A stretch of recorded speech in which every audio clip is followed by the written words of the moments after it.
Hello, everybody. Welcome into a Wednesday edition of the Computer America Show. Actually, it's our pre-show, a little behind-the-scenes action. Sandy Berger is here with us tonight for both hours, our consumer electronics expert. Her website is CompuKiss.com. And we're going to be talking a little bit about the Amazon Echo, a follow-up from last month. And also the main thrust tonight is going to be all about printers. It should be a very interesting show, and we have some interesting stories to tell. So hopefully you will enjoy the show. I know you will. And we'll get started in about a minute. So sit back, relax, and enjoy 2 hours of Computer America. I can tell my printer story. I have the Epson Expression 820, all small in one, beautiful printer. 1 minute until showtime. Scanner, it's been working flawlessly. And all of a sudden, it stopped printing black for no reason at all. And the ink... Racist. Yeah, I had a pea of ink in the cartridge. I changed out the cartridge to a new cartridge. It didn't work. I put another cartridge in there. It's still... I got a story to tell about this one. But it came back. It worked. And I think sometimes things just hiccup for some reasons, you know? It's just strange. Anyway, we'll talk about that a little bit. Yeah, we'll talk about that because I had that happen and I figured out what happened to it. So I never figured out what happened. I mean, it was just stuck.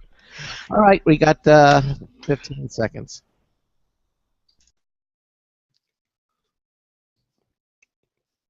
Actually, we have 15 seconds now. 10. Your show will go live in 5 seconds. 4, 3, 2, 1.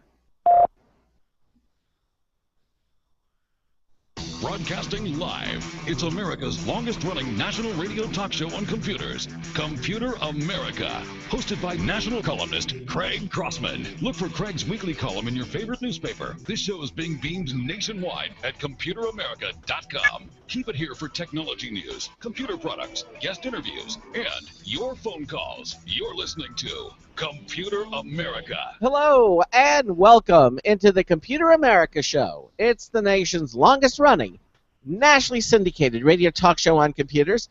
Computer America is heard around the world and coast to coast. And I'm your host, Craig Crossman.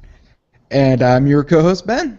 Ben is back. Ben is back. Ben is back. Sorry, everyone. They didn't secure the perimeter well enough, and I got back. You got back. Yeah, you were in Baltimore. Was that your first time being in Baltimore? That was my first time being in Baltimore. Yeah. How did you like it? Was it Not a fan. Not really. Not a fan. They park on the road, which is strange. Why? No? Yeah. They don't have driveways, so like I was cruising around like the outskirts of Baltimore, and everyone parks on the road, either side. Like I'm from Florida, so like a lot of people have driveways, and if not, a lot of places have like parking lots where you can kind of park your car. Here it's just like they didn't plan it. I guess Baltimore was around since before cars, therefore living quarters are really close. And not everyone had a buggy that they had to park in their, not everyone has a buggy garage. So I'm driving this pretty large vehicle through streets that are barely, like I thought I was just going to take, rear view mirrors, like, the side mirrors, just on both sides and just take them all off at once. Bam, bam, but, bam. I mean, it's really close, really cramped. Never realized how important parallel parking could be until I went there, because I got there like around 10 or 11, where most people are kind of home for the night. Yeah. Every single street had cars on both sides. Like, I'm glad that I was kind of following other people, because like they actually have like 2-lane roads. The lane closer to the sidewalk, people just park in it. Like they get close to the sidewalk, but people just park in it. So you think you're driving down a 2-lane road, one of the lanes is just parked cars. Wow. Like that's dangerous to me, for someone who didn't realize. So the parking situation was crazy. They had some very pretty buildings and the like, but honestly, Baltimore, sorry folks, not Ben's favorite. Okay. It reminded me a lot of San Francisco without all the good food. Or the hills. Or the hills. Yeah, that's scary. So- In San Francisco, you go up and down. You can't see. But you know what I mean? Like the parallel parking situation. Like it's every street is covered in cars parked. It's crazy. Wow, I don't think New York City even has something like that. That's very No, bizarre. in New York City, they've actually invested in underground parking garages and and the likes. They've tried to, keep their car clutter hidden in a way. Not in Baltimore, folks. Okay, Scary. well, good to keep that in mind. But if you want to talk real quick, let's get our guest on, then we'll talk about the app that I used as a navigator. Okay, that's a great idea. All right, well, Sandy Berger is here with us tonight, and she is a consumer electronics expert, well versed in things like printers, cell phones, digital cameras, and other devices. Her website is CompuKiss.com, and Sandy is one of our Computer America correspondents who appears here on the show on a monthly basis. Sandy, welcome into Computer America. How are you? I'm doing well, Craig. Hi, Ben. Welcome back. Yeah. Thank you. Same to you. He survived the parking, evidently, in Baltimore. Uh, so,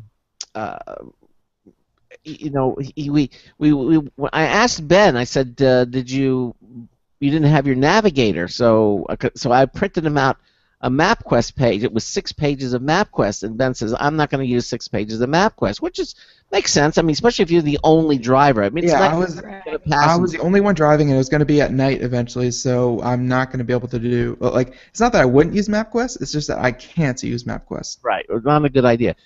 So I understand you used your trusty iPhone, and you didn't use Apple Maps, or you didn't use Google Maps. What did you come up with?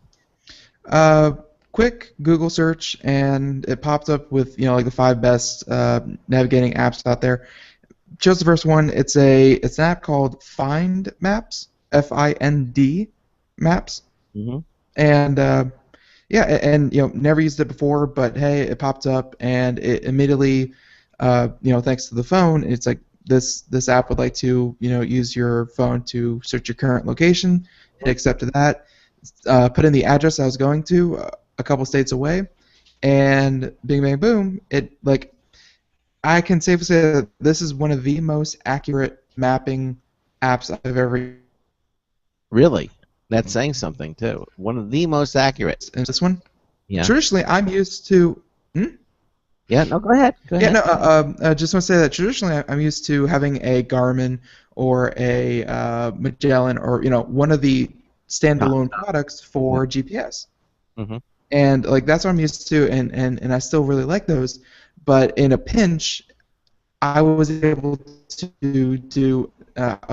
get up on my smartphone, and it is the most accurate set of maps I've ever used. And I don't know how they compile them.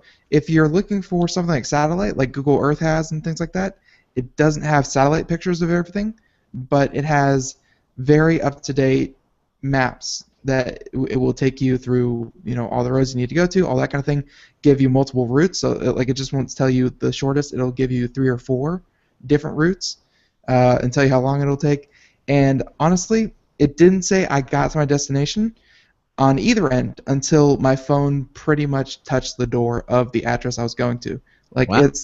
It was accurate, I'd say, down to the foot instead of the whatever. Instead of being a block away, this was feet away from whatever address I was going to. But how many times did you use it? I used it about 4 different times in one day. So 2 there, 2 to a restaurant, 2 a gas station, and then 2 home. And all in all, I did it for about 1,400 miles. But it was it wasn't confusing at all when you turn.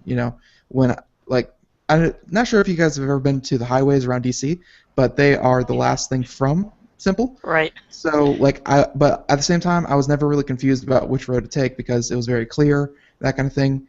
I personally wouldn't use this every single time. Like if you were a casual traveler, a regular traveler, I probably wouldn't use this because I find myself wanting to use my phone, and it's next to impossible to follow the directions and talk on the phone at the same time. Yeah. So, yeah. One time I tried to have an Apple phone and an Android phone and a Garmin, and all three give me directions at the same time. For like a week or so I did that. Mhm. It practically drove me crazy because it seemed quite often they had different directions. And, one would say, okay, your destination's on the left, the other would say, no, your destination's on the right. And I just wound up at the end of the week saying, none of these are totally accurate, period. And you can't always tell when you're going to be in trouble with one or when it's going to be accurate. So I hope your Find Maps is better than that. I'll try it out too. Yeah, I definitely recommend it. Like, I probably wouldn't be doing it simultaneously as some other ones. It's Right. that's like having 3 backseat drivers instead of just one. Exactly. It was kind of a weird thing. I was able to write about it, so it was interesting. Well, by the way, did it use voice navigation? I mean, did it speak to you at the road, turn left, turn right? I find that to be very useful, so you're not always looking at the screen. Ben, did it have that capability built into it? No. Well, I mean, it had like a little notification. Like if you ever use any kind of smartphone, it pops up with a notification. Like you got text. Same kind of system, but it'll say turn left, turn right, take so and so road. It would give you those notifications, but the entire time it would just keep your dot on the road, and it was extremely accurate. So Okay. like it wasn't like which road. Okay. All right. Fine. Good. All right. Well, that's good to know. So there are other alternatives out there for your smartphone if you don't want to use the one that comes with it. One of the reasons I like the Apple one is because it uses Siri, so I can just voice navigate from start to finish. I don't even have to put it in. Yeah. Uh-huh. Go ahead. No. The only thing I want to say was that it's a free app. I didn't pay any money for it, but each let's see. I have the phone right here, and let's go over to the camera. Each map has a small ad. So I'm gonna hold my phone up here, and if it ever adjusts, which not really, but anyways, too bright. But every screen has a small ad at the very bottom of the thing. That's how they make it. That's how they make their money. I'm sure there's a paid version, but ignore that little ad, and it's completely ad-free. Like, it's not saying, this map brought to you by Best Buy. We're going to route a Best Buy on your route, so you should really stop by. Like, it's completely ad. It's only very minimally ad. Yeah, we're going to take you by all the Best Buys in town. Yeah. It's sponsored by Best Buy. Exactly. But free, so I liked it. Very good. All right. Well, now, let's get back to Sandy here. And just kind of give you a little orientation. If you have a comment or question for her or for us, give us a call at 347-884-8881. 347-884-8881 will get you on and get you through. Email is live, L-I-V-E, at computeramerica.com. You can also join us in our live interactive chat room from our homepage at computeramerica.com. You just click the chat/live video. On the left-hand side, you'll see the registration form for the chat room. Just fill it out, click the connect button, and you're in. It's just that simple. And on the right-hand side, it will automatically start the live Computer America video stream. That's right, because not only can you listen to the Computer America show, we're a radio broadcast primarily, but you can also watch us if you like. You can see tonight. You can see myself. You can see Ben. You can even see Sandy Berger, sometimes we'll hold things up to this camera. So, in other words, it's just another way to interact with the program and see more information. Now, the other thing that we do with Sandy is that Sandy prepares what we call cheat notes for us, and we highly recommend that you look at them, and we make them available. If you go on the show notes page at computeramerica.com, you'll see tonight's show. It's the 8th of April, Wednesday.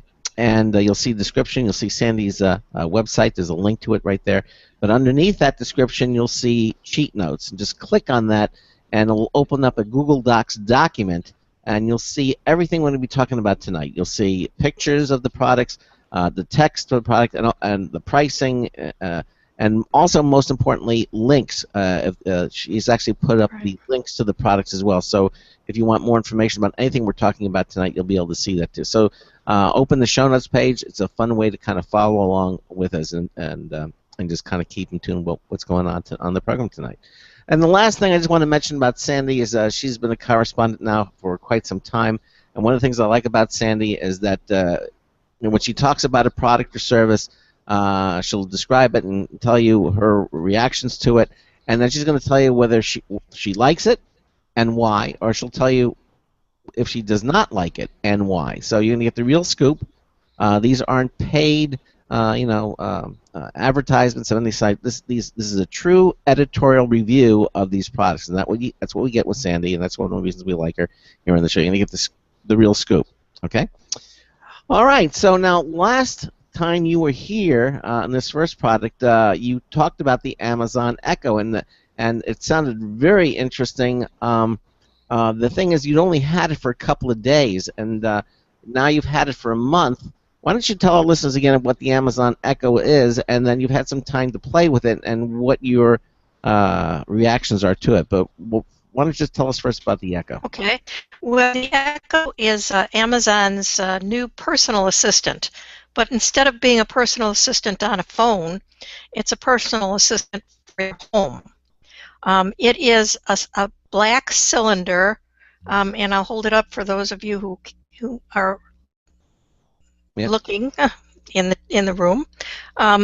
It's a black cylinder. It's about 10 inches high and maybe about 3 inches around. And it can sit anywhere in your home. It doesn't need to be plugged in. It's not a rechargeable battery, but in order to work, it needs to be plugged in. She can, I call her she because she has a name. I have to say her name is Alexa. Now, I can't say it because if I say it, she's going to go on. Okay. All right. And that's how you call her, by calling her name. If you don't happen to like that name, or you have someone with that name in your family, you can also rename the term that turns her on to Amazon. Okay. Those are the only two options you have right now. Now, you're saying that the Amazon Echo is really a Bluetooth speaker at its core? It is a Bluetooth speaker. If you look at it, the entire bottom half of the device, the bottom half of the cylinder is one speaker, and it's surround sound. So it sounds really good. Right. I'll let you guys hear it. But basically, you just wake her up by saying, "Alexa, tell us a joke." What is black and white and red all over? An embarrassed raccoon. All right. I thought it was a newspaper, but okay. See, she had you fooled, right? Yeah, exactly. She's smart. She has a very nice sounding voice, and she quickly becomes a member of the family. A couple weeks ago, when I took her for a demonstration to a group that I was talking to, I had to tell my husband that I was taking the Echo out of the house because I knew he would walk in the house and want it to play music. And it's very easy. It plays Amazon. You belong to Amazon Prime, basically, to have this thing work properly. And it plays anything that's on Amazon Prime. And Amazon Prime Music is free, so their entire catalog is free for you. It can also, if you make playlists on Amazon, which I didn't realize last month, it will play your playlist for you. So, Alexa, play Sandy's favorites. The playlist Sandy's favorites.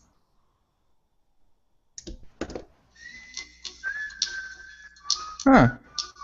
That's one of Craig's favorites too. Alexa, How did she know? stop.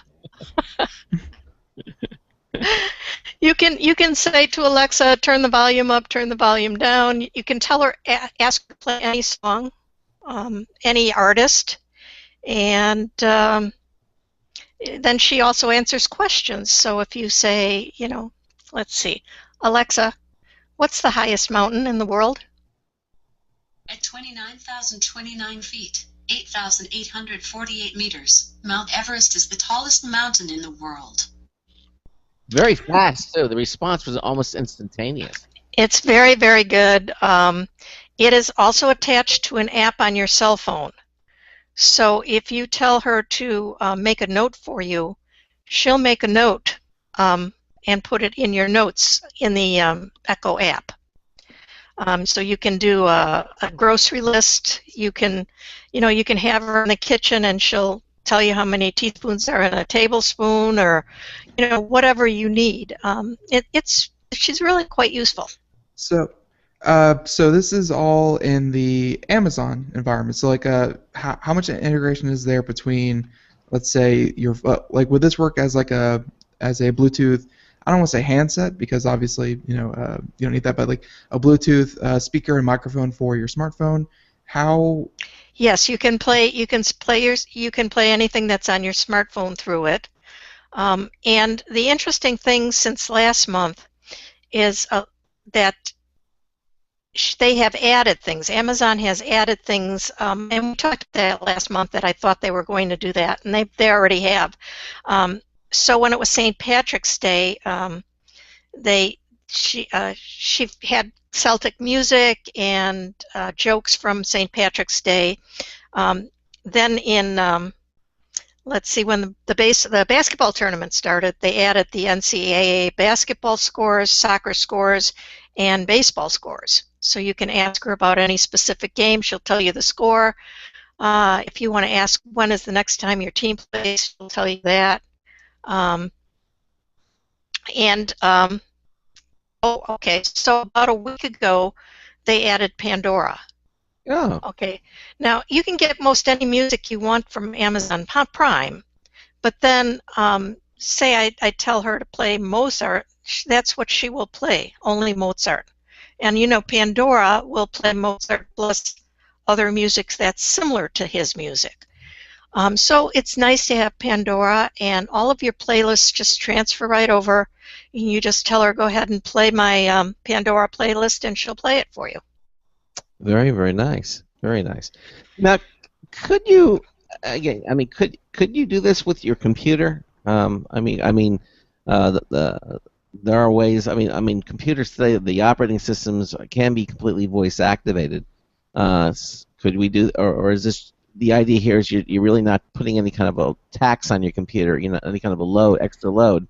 It's just something totally independent. It's a standalone appliance. Right. Not only is it a standalone appliance, but you can have it anywhere in the house. You don't have to carry your computer around. For instance, I was always playing music from my tablet on a Bluetooth speaker, which sounded really good. But the echo sounds just as good. So why would I go through having to turn on the speaker and turn on my phone and select the music? That's just a lot harder than just saying, to the echo, play this or play that, and you get it instantly. Really nice in the morning when you wake up and you want to know the weather, and then you want to put on whatever music of your choice. You just talk to her, and she can hear you from pretty much the other side of any room, so you don't have to be right on top of her. She hears you pretty well. Okay. That's what we're seeing, devices like this. Act as standalone. You can do a lot of these. A lot of these functions can. I know, for example, I have a Mac, and I do know that I can talk to the operating system, and Right. I'm told to open a window or something like that. But you're right. Maybe the computer isn't on, or I'm doing something else, and I would have to stop what I was doing to do that. And if this is just something separate, it does still use the internet, right? It's internet. Yes. Yes. Yes, it requires a wireless connectivity. But it's standalone and really not interfering with your computer. Right. It makes a lot of sense. And for $100, right now it's $149, and Yeah, see, last month, remember how much it was? $99 last month. It's creeping up. Why is it going up so? And then next month, $199. That's also interesting. It was always listed on their website as being going up to, it was going to be $199, but it was an introductory price of $99. Mm-hmm. Well, what happened is yesterday, so you guys have missed it because yesterday the price went up to $149. Mm-hmm. Then today they sent out an email saying, guess what? The Echo now works with Wemo and Philips Hue products. So in other words, you can say, turn on the hallway light, turn on the coffee maker, You can use the Wemo switches and the Hue light strips and lights and all that. And you can do that without having to clap. Turn. That's right. You don't have to clap. I don't think she understands the clap anyway. So and like, I'm not sure if you saw this one, Sandy, but we did the story I think sometime last week where Amazon was thinking about putting product buttons around your house. So let's say you have a washing machine and you use Tide detergent, you're out of Tide, you would press this little button and it would go to Amazon, order for you, charge your card, and have it sent off with just a press of a button. That's like nice. Yeah, not really, but that's a whole other argument. But it seems like Amazon, especially with the thing you just mentioned about Alexa being able to work with whole home automation. Do you think Amazon's trying to work itself into kind of a key position of whole home automation, but like at the heart of it, Amazon? Oh, definitely. Everything Amazon does is geared towards selling products and not necessarily just this device. But you can at this point in time, you can tell her to put certain products on your list to purchase. I would doubt if one of the things that they will add is the availability to purchase products through her. And I see so much potential for this whole thing that you can now control your lights, and before long you're going to be able to control your door locks and whatever else you want to control through this. Yeah, And it sounds like it's going to be really interesting. Sandy, I'm going to have to suggest that you turn your camera off because we're getting stuffy. So go ahead and turn it off now, and then we'll try it again a little later because it's breaking into your audio. So please continue. Okay, so what I said is everything that Amazon does, actually, they gear it toward they want to sell products and not necessarily just the device. They want to sell other products. And yet, they're doing a really good job because Amazon Prime gives you not only free shipping, but now it gives you Prime Music, it gives you Prime Videos, and all that is free as such. It's like $99 a year. But everybody's doing the same thing, Ben.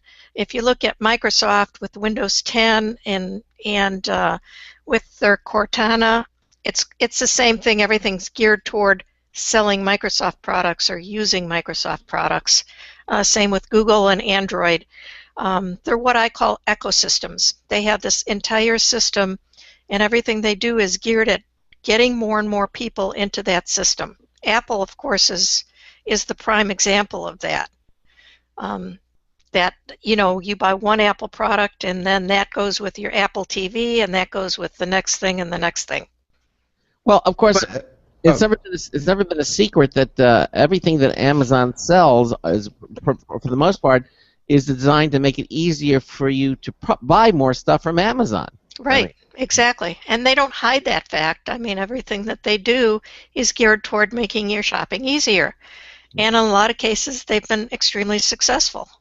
Which I guess is kind of my hesitation for letting Amazon be the focal point of any home automation, is that it may be cool to start with. It's like, oh, look, there's a button on the side of my fridge I can press when I'm out of eggs, and Amazon will send me eggs. Like, it seems cool to begin with, but I think that a company that's focused on home automation and not one that is just out to sell a product. Like, if Google buying Nest, I was a little bit more comfortable with that than Amazon, is starting to work with all these other home automation products. Because they're trying to sell you other products. Yeah. Is that what you're saying? Yeah. So I'd be more comfortable with a company that is out there to actually make the home automated and not make the home automated in a way that lets you buy things from Amazon easier. Okay, but yet the Wemo is very popular, as are the Philips Hue. That the two things the Echo are supporting now, and I'm sure there'll be more. So Wemo is a whole house automation system, and basically it's just being supported by Amazon. And Amazon is smart in that the more things that can be supported by their Echo, the more people are going to buy the Echo, and so it's getting them, you to be part of their ecosystem. And yes, I think Amazon is always geared toward shopping and selling you things, but not necessarily in that manner.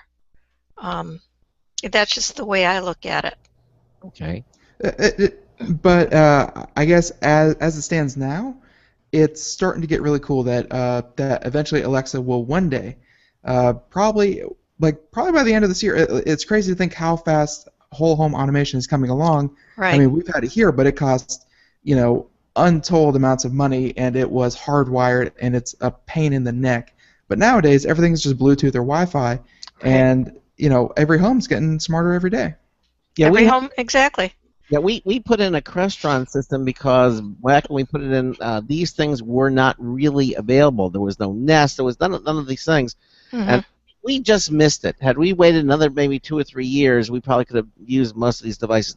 But because of that, we had to use a Crestron system, which is it's a very expensive system. I mean, it's a very nice system. It's very elaborate, but I think elaborate is the opposite direction all these companies are going for nowadays. Yeah. They're trying to make it as simple as possible, and Crestron can be. I don't say it because of its sophistication. It can be a little complex to use, I guess.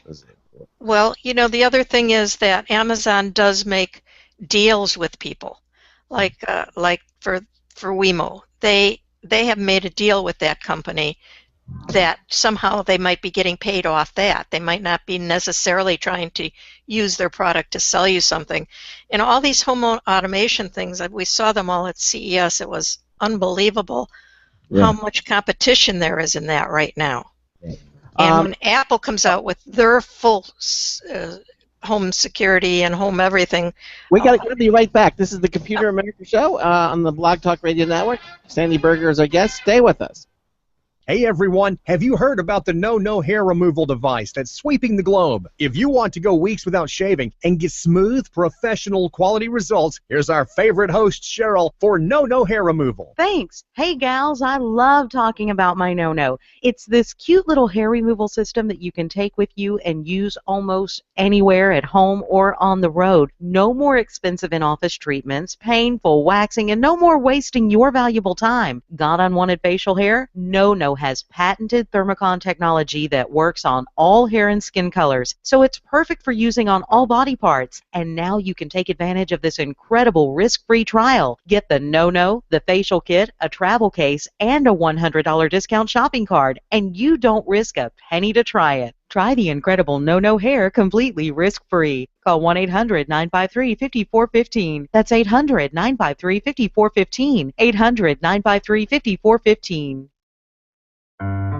Hi, this is Craig Crossman, host of the Computer America Show. You have important meetings to schedule. Your company's getting ready for its IPO, and you're in charge of the PTA fundraiser this month. So how do you coordinate everyone to be available at the same time? Are you still using emails, phone calls, even text messages to schedule meetings with a group of people? How's that working out for you? Not so great, huh? It's a fact that every day, millions of people suffer from scheduling headaches. Well, with Doodle, scheduling meetings with a group of people is quick and easy. With Doodle, you can easily propose available times to each member. Each one checks off the times that they are available, and then you simply pick the time that works best for the group, all in an easy-to-read display that integrates with your existing calendar. Nothing could be more simple. Give Doodle a try for free, and like millions of Doodle users, you'll truly see how easy it is to find the perfect date and time for all your meetings. That's www.doodle.com.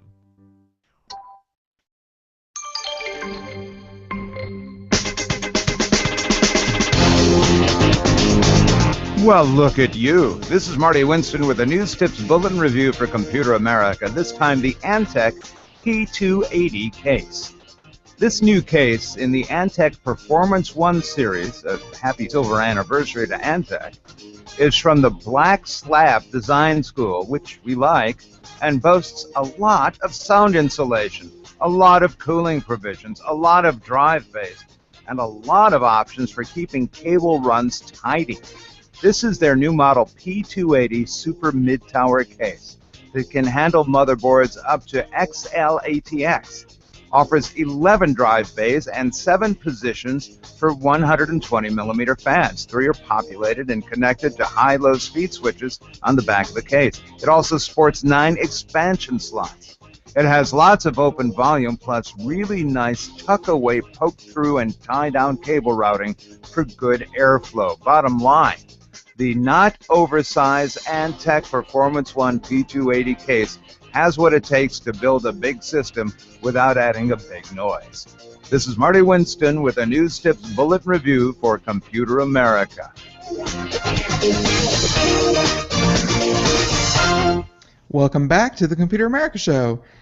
Here, 33 minutes past the hour. We're here with Sandy Berger in this wonderful, I believe it's Wednesday, right? I don't know. Yes, Time holds no meaning for me anymore. And we're talking about the Amazon Echo right now with Sandy Berger, and we were just still talking about the Amazon Echo, but I think at the same time we were kind of thinking of short-term future, where she just brought up CES, where a lot of information and connectivity and the Internet of Things that we've heard so much about. So, and it seems like the Amazon Echo, along with, I'm sure Apple's working on its own solution and Microsoft is working on its own solution, but Amazon Echo is just one of the examples of companies trying to make themselves fit into, be, if not the center of these home automation, but at least a very key player in the Internet of Things coming into people's houses. That's right, Ben. And one other thing I want to say about the Echo and Amazon is the Echo actually works in conjunction with Amazon tablets. Only the newer tablets will do this, but if you ask your Echo a question, and she goes to Wikipedia, that page will pop up automatically on your Amazon tablet, on your Kindle. Now, to me, that's kind of neat, and yet I don't find it terribly useful because then I'm running to get a tablet, which I could do anyway and do a search on. So, but again, that's just one example of how they're trying to tie these devices together so that if you buy an Echo, you're going to buy a Kindle. Well, it's interesting because you have two different scenarios. If you don't have the tablet and you're asking that you go to Wikipedia and it finds it for you, then you have to get the tablet. But if you already have the tablet with you, I mean, that's right. Kind of nice. You don't have to do anything. It's just it's sort of like a nice seamless integration of the product. But I guess it all depends on how you look at it. If the tablet isn't nearby, it doesn't stop you from doing anything, right? I mean, you can still right.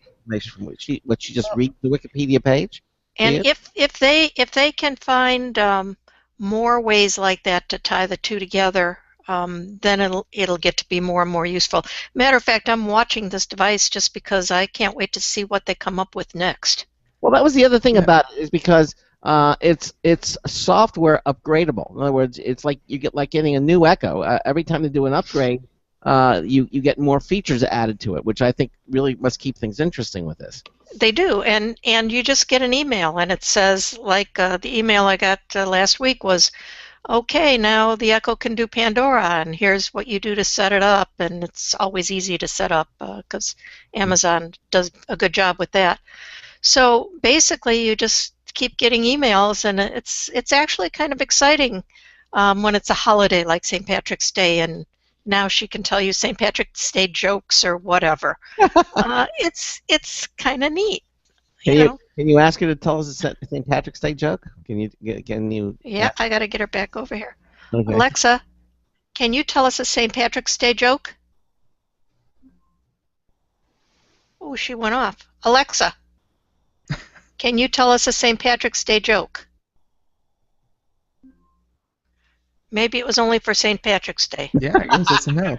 But maybe they took her jokes off. Maybe Amazon's you lost her probably going to do something close to what Apple does with Siri, and eventually, one day in the future, Cortana's obviously going to be in Windows 10. Siri is on. I think it's already on the Apple desktop. If not, they're probably going to bring it to the Apple desktop. Maybe the Echo will eventually find its way into every tablet and smartphone that Amazon makes, because it is really just a computer with sophisticated software in it. And you can put that software, assuming you have the resources, on pretty much anything. Yes, you're absolutely right. And Cortana is integrated now with Windows 10. And if we have time in the show, we can talk about that later, because I've been testing out Windows 10. I found out that Siri has a sense of humor that was unexpected. See, I said her name, but she didn't come on because I didn't say the word "hey" in front of it. So that's kind of But I asked her to set a timer for me, and I did that because how many times I put a bottle of liquid in the freezer, and for those of you you forget that you put it there, and it comes back and it explodes, or Right. it's a mess. So what I put in there, I right at that point said, hey, set the timer for 2 hours and let me know. And she came back and she says, I've set the timer for 2 hours, but remember, a watched iPhone never boils. So Oh, okay. I didn't ask for the humor, but there it was, So Okay, that's good. No, my Siri has not done that yet. I'll have to keep asking her. Yeah, exactly. It was totally unexpected. So there it was. Okay. Maybe Craig's Siri is more sentient than the rest of our series. Could be. Could be. No, but that's just. I guess I can completely see why you said that it's currently $149, and you think it's going to work its way up to $200. Right. So yeah, they don't make any qualms about that. It says right on their website, the retail price, $199, and it said that even when they were selling it for $99. Well, I guess they want to show that it wasn't. It's obviously proving to be popular, and so. No, I haven't seen any stats on just how popular it is. I would be curious to know that. Okay. Yeah, I honestly, Sam, like you're really the first person that I've heard actual good quality reviews from for the Echo. Like, I think not many people are paying attention to it because they might think it's kind of I won't say bland, but it's not as feature rich. But if they keep adding to it, and by the time it gets to $200, it may be worth $200, and then in will come all the attention. Exactly. And the other thing is that Amazon is not very good at sending out samples. No. For instance, the printers we'll talk about next, I got as samples, and tried out. And usually, if it's a small item, they don't want you to send it back because it's not worth it. But Amazon just, they're very difficult to deal with their PR firm. Uh-huh. And so this Echo, I actually purchased it. And I didn't mind purchasing it because when I did get it at $99, I knew that was going to be a bargain, and I knew it was something I was going to definitely want to keep. So I think that's the other reason you're not seeing a lot of publicity on it. I mean, they might send them out to Wall Street Journal, and they've got like 3 or 4 top tier people that they send it to. But other than that, there aren't a lot out there that are PR items anyway. Interesting. Does Amazon do their own PR? They have a PR agency that they work with. I don't. They do their own PR, I believe. They have in-house PR. I think they do. Yeah. Well, okay. So your experience with it, it sounds to me that you're still giving it 2 thumbs up. You've had it for about a month, and you're really liking what it's doing. Yes, I really do. It's every now and then it'll do something that, like, I don't know why she didn't answer the St. Patrick's Day joke. Yeah. It was not a big deal. And she is very sensitive to the internet. So if your internet gets a little quirky, she'll turn off, and you might have to reset your router. But I have that same problem with some of my tablets that are very sensitive to the internet. So. No. Okay. But it seems like they're working within their own ecosystem. In other words, the Amazon Echo is going to work, as you mentioned, with a Kindle tablet and not an iPad. Well, they will extend it out to the major things that they have to. They're going to try to give you a carrot to get to buy a Kindle too, like they have now. But I think for the most part, they're they're starting to realize, like Apple is starting to realize that, okay, I have to support some Android things, or Android is starting to realize they have to support some Apple things. Not a lot, but it's getting a little bit better on that score. All right. So any last thoughts on the Echo before we segue into the world of printers? Just hang on and see what happens next with the Echo. It's very interesting. Yeah, I mean, at each month that you come back, maybe you'll give us an Echo update. Okay, will do. That's cool. All right. Well, now we're going to kind of move over now to the world of printers for probably the majority of the rest of the show. We have a number of them, although there might be some other topics. But one of the first things, the printers that you selected are I guess you would classify them as all-in-one printers. They're not just printers, but these are multi-function printers. And I think we're seeing more and more of that. I think because for almost the same price of a printer, you can now get a copier, a copying machine, a fax machine, a scanner. I mean, all these different functionalities built into these devices. It makes you wonder, and all with this one small footprint, rather than having standalone devices. It really does make sense. I think, especially if you're going to run a small business in your home, or even if not. I mean, these are all things. A multifunction printer, I think, today really is the way to go. Even if I think you're right, Craig. I think when they first came out and they were costing like $400 or $500 for, the baseline ones. Right. Then it wasn't necessarily worthwhile because, you kind of thought, okay, now if the scanner goes out, I'll have to buy another scanner, and if this goes out, I'll have to, But when you can buy them for $100 or $200 now, the expectations have come way down for these things to last a long time too. Really? Everybody knows your computer is going to be outdated in 5 years, and probably your printer and everything else will too. So yes, people are more accepting of that. Yeah, I mean, it's not planning obsolescence; it's just newer things come out with really cool features. But for example, it's just completely coincidental when it comes out 6 months after you've purchased your last one. That's right. That's cell phones you're talking about there, right? Everybody's cell phone is outdated in 6 months. Yeah, exactly. Mm-hmm. But that part of that is fun too, because especially if they offer you an upgrade path. Although with printers, you don't really get upgrade paths. No, you don't. You get it.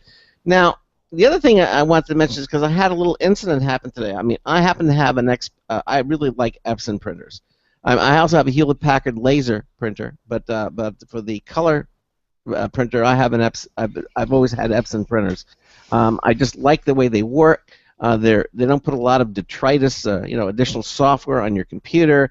My experience is that they just work, and they work really, really well with little to no machinations. They install easily, and they do a terrific job, and the printouts are wonderful. And I've migrated over the years from the Artisan series. I had the 800 came out, in the 810, and the 820, and the 835. I mean, all these different models. And then the Epson went to their Epson Expression. That's their small-in-one. It was like half the size of the Artisan that I had. And currently, I think it's the 820 that is out now for the Epson. They keep making small improvements. Like, for example, the little printer paper tray would only go out. You had to push it in manually. Now it goes in and out. They little subtle things like that. The improvements with each model, which is really, really nice. Better screens. But I guess with all that sophistication and complexity comes, I guess there's more things to go wrong. Hopefully they don't.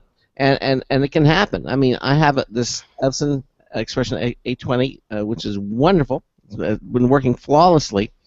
And I had to change an ink cartridge. I had to change the black ink cartridge because there's two blacks. There's the bigger black one for all your text, and they have a small black one for photo blacks, photo printing.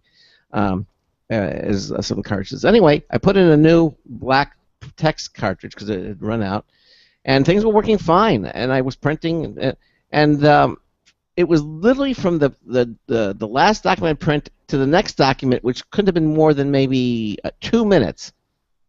and it stopped printing black. It didn't graduate. It just basically it just shut down, and I couldn't figure what it was. I cleaned the heads, and all that stuff wouldn't work. So finally, and I took the cartridge out. I think maybe it was defective. I shook it. Nope, I could hear plenty of ink in it as opposed to the one that was empty. I put it back in. I did a whole bunch of things. Wouldn't work. So I opened up another cartridge. I happen to have a second one. Put it in. Wouldn't work. I figured, something's wrong. Well, I did one final print head cleaning, and all of a sudden, it all came back. Really bizarre. Well, I had the same experience with an Epson printer, and I think it was an Expression too. I don't know what the number on it was, but it was fine until I changed the black ink. Yeah. The new ink cartridge in it wouldn't work, and I went through the same thing you did. You're changing cartridges, you're doing everything. You turn it off, turn it on, all that stuff, and it just wouldn't work. And I actually called Epson. They could not get it to work for me. Mm-hmm. Okay, and so I just let it sit there. I've got other printers, no problem. I came back 2 weeks later. It worked like a charm. Okay, the black ink. It was, when I say it wouldn't work, just the black ink wasn't printing. Yeah. But 2 weeks later, the black ink printed fine, and I got a hold of somebody else at Epson who told me that sometimes their ink cartridges have to, what was the word he used? Percolate? Yeah, more or less. That was not the word he used, but it was something like that, where they have to kind of regenerate or redo, and it comes back on by itself. So that I found very interesting. Yeah, it was the first time that it's ever happened with this printer. So guess what? I didn't throw out that cartridge. I just put the cap back on it, put it back in the box. I figured because it's a perfectly good cartridge. I remember the previous cartridges. Once you removed it, you couldn't put it back. Evidently, part of the way the ink charging system would, it would get air in it or something, and it was useless. Today's the cartridges, you can actually put them out. You can put them back in, and they'll work. So I'm keeping that other cartridge handy. So when I go through the next one, I don't have to go spend $20 or $30 on a new cartridge. I'll have this one, and hopefully it'll work fine. And I think you just used the word I was looking for. It charges. The cartridge charges. That's what he had told me. Right. And sometimes that can take a little while. And sometimes they also tell you it'll help if you mash down, if you push down on it slightly, and which forces the ink into it. Sometimes that will also work too. All this high-tech stuff, for the right. it's like priming the pump. Push it down a little bit and get it started. Or air gets into it sometimes, I guess, and by doing that, eventually it bleeds out, and then you're okay. But yeah, anyway. So as sophisticated as these printers can happen, a lot of strange things can happen. But that's, for the most part, they're extremely reliable. This is the only time this ever happened, and I've had this printer working, for I think it's going on a year now. So very, very happy with it. And I noticed the very first printer we're going to talk about is the Epson Workforce series of printers. I know that these are, again, multi-function printers, specifically the Epson Workforce 7610. So tell us, why did you choose to look at this printer? The thing that's really unique about this printer is that it prints very large documents. Okay, so if you're a graphic artist or whether you're in real estate or whatever, and you need to print some large things, this is the printer to get. However, the printer itself is huge. It's really? 32 inches wide and 22 inches high. So it's wide format. That's what's. It's exactly. It is a wide format. It is, and it prints beautifully. Okay. Well, I guess that goes with the territory. I mean, you have larger paper, the printer has to be larger. Has to be larger, exactly. But I mean, even when I took this thing out of the box, I went, "Oh, I didn't know it was going to be that big." Yeah. It is that big. But Epson has a new thing actually that's called precision core print chips, and what that is the chips are comprised of a higher number of nozzles. And I think they're in a smaller area. All right. So that actually results in more ink flow. Okay. And they can be combined to deliver what it is more ink boosts the print speed. Ah. So, and they can be combined. So some other printers have 2 of these chips and some have 4 chips. And this particular one has 2 chips. Later on, we'll talk about another Epson printer that has 4 chips. And there's a considerable difference in the speed and not the quality. The quality, all these printers that I'm talking about today, we'll talk about 2 Epsons and 1 HP. They all are all-in-ones. They all do everything, including scan, copy, print, and fax. So they do all that. They do it all. All 3 of them work very well, but there is a difference in capabilities. This wide format one is the only one that will take the large paper. Now, when you say fax, again, I guess it's still fax machines are still used in the business world. I mean, I'm seeing less and less fax. I mean, I use the fax machine on here, and I make my fax number available, and I think it's been like the last time I received a fax was like 2 years ago. I mean, it's all email and attachments and stuff. I agree. And a lot of my business is that, but yet my husband, who's in real estate, he still has credit reporting bureaus and things like that will only use fax. Why? I have no idea. I think it's archaic. But especially since a lot of people don't have telephone lines. I don't have a telephone line anymore. Yeah. Now my UMA does handle, the fax pretty well. Yes, it does. Fairly. My one complaint about an UMA would be that the fax ability is a little flaky. I mean, yes, and it works on some fax printers, and it doesn't work on others. And the same with Magic Jack. I found the same thing there. It does work with some fax machines and not with others. So I think most people, even maybe most businesses, don't need the fax capabilities, and if they do, if a business needs it, you can go fax online or something like that. So exactly, that's what I. Although some of these printers, I think HP is one of them. I don't know if Epson has it. Is that the fax the fax component in the printer will actually use an online fax service, or they have their own online fax service. I think maybe Epson has it. So. Which is the ability that means you could actually use apps and everything to fax or to print exactly without needing an actual telephone line. Okay, I have not come across that, but I will look that up because that's pretty interesting. It is. Yeah. And please continue. Yeah, let's get back to the wide format Workforce 7610. Basically. You're getting a very, very nice printer if you want to print large, but it doesn't print as fast as some of the others. It's 18 page per minute black and 10 page per minute color. Most of these printers print color much faster than that, or at least slightly faster than that. What it has that's very, very nice, it has a 4.3-inch screen. And there's a big difference between a 3.5-inch and a 4.3. I mean, it's just the screen is a touch screen, and it's much, much bigger. Because the whole unit is bigger, I guess you could come to expect that. Yeah. Does it kind of pivot out as well? Yes. Yeah. Yeah, it lifts up. Yeah. You lift it up, or will it actually?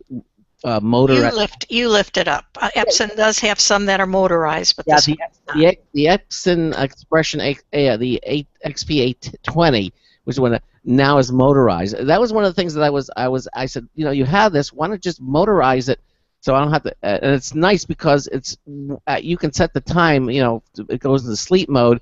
When it finally finishes, it retracts the tray, and then the screen flips down. So it's right. So it's standby, and then when you touch it, you just tap it and everything, the little screen will back up to the proper angle where you last left it, which I thought was just a little slick little thing, So, yeah. Well, the one thing about this Epson printer, the two things about it: one, it's really big, but two, the amount that you're paying for ink, if you go and figure it out at retail, what I do is I take it at retail price, how many pages they say it's going, and that means you're believing in the company too. Yeah. But in any case, it came out to 0.038 for black and 0.27 for color. That's per page. Is this a 4 ink or how many cartridges is it? It's a 4 ink. It's a 4 ink. Yeah. It does print. All these printers that I'm talking about today print photographs very nicely. Yeah. If you want a dedicated photo printer, go to Canon. Well, they make the best dedicated ones. I agree, but you know, again, I keep coming back to my printer. Mine has 6 cartridges, and because it's got the 2 blacks, and the one that's really big, and then you have the cyan, yellow, magenta, and blue. But the point is, the color is gorgeous, especially if you have it printed glossy paper, which you can do. I mean, it looks like a lab photo. I mean, it's amazing. Sandy, we're coming up to the top of the hour, and we're just kind of getting started with the printers. So why don't we take a break, and we'll be right back, and we'll continue on with this. You're listening to the Computer America Show on the Blog Talk Radio Network, on the Boost Radio Network, on the IRN Radio Network. Sandy Berger is our guest for the next hour as well. We're going to be focusing on printers. It's been a while since we've done printers, isn't it? I mean, it's been some time. And Sandy is an expert on printers, and we're going to talk about inkjets, or these all-in-ones, and we're going to talk about Epson and Hewlett-Packard, 2 of the largest printer companies in the world, and we'll continue on with this. We're going to take a short break, and then we'll be right back. We'll also have another News Tips Bulletin review from Marty Winston. That's all coming up here on the Computer America Show. 347-884-8881. We'll get you on and get you through. Stay with us. We'll be right back.